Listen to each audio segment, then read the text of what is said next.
everyone! Welcome to the David Salon YouTube channel. We are here sa David Salon Academy for another hair makeover. And for today, we invited, of course, one of our mainstay guest stylists from SM Fairview. Fairview? Very far Very view. far view. Miss MJ Ariola. Hello, Miss MJ. Hi, Miss Richie. Kamusta po? Okay naman ako. Ikaw, kamusta ka? Okay naman. Buti naman okay ka.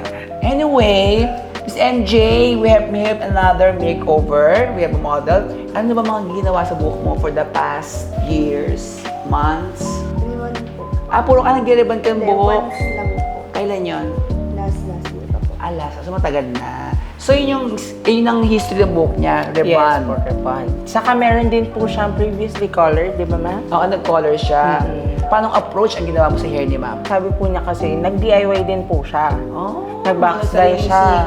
Yes po. Mahirap din kasi siyang tablan ng ibang hair color, lalo kasi tint cannot be lightened by Of tint. course, that's one of the hair, what do you call that? Color. Golden rule. Golden rule ng Pagdating color. sa hair color. Color cannot lighten another color.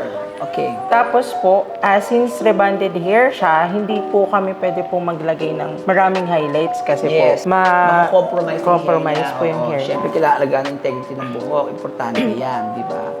Na-achieve mo nga yung kulay, putol naman siya. Kaka, Yes di ba?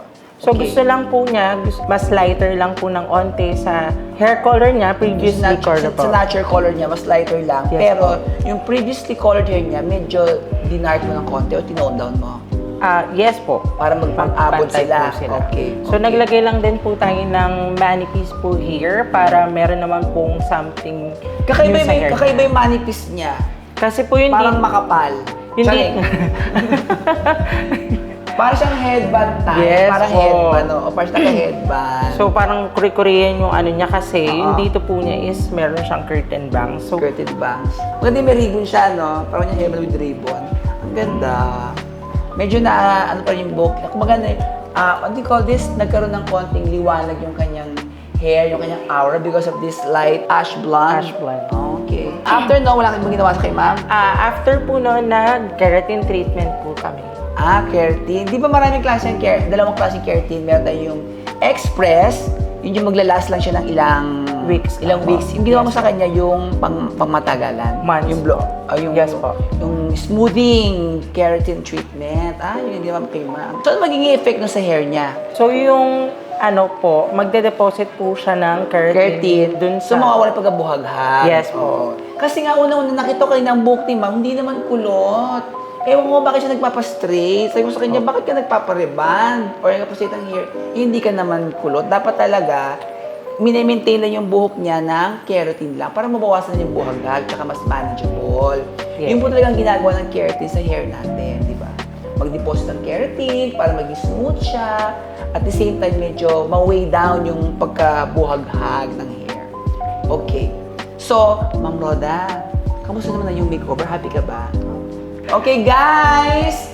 If you want to have, kung kayo ay merong frizzy hair or medyo buhaghag na buhok, at may mga regrowth yung hair ninyo at gusto nyong pahabol yung kulay, gano'n. O basta, any hair services or salon services na gusto ninyo, at gusto nyo magkaroon ng makeover, just visit any of our salon nationwide. We have 200 branches nationwide. And of course, yung mga bandang north, pwede nyo pong i-visit si Miss MJ sa kanyang branch. Miss MJ, invite mo sila sa branch mo. Come visit SM Fairview 2 Parkway, upper ground floor. Okay, and guys, please don't forget to like, share, and subscribe to David Salon YouTube channel. And don't forget to click the notification bell para laging updated sa mga bagong upload na video. Bye!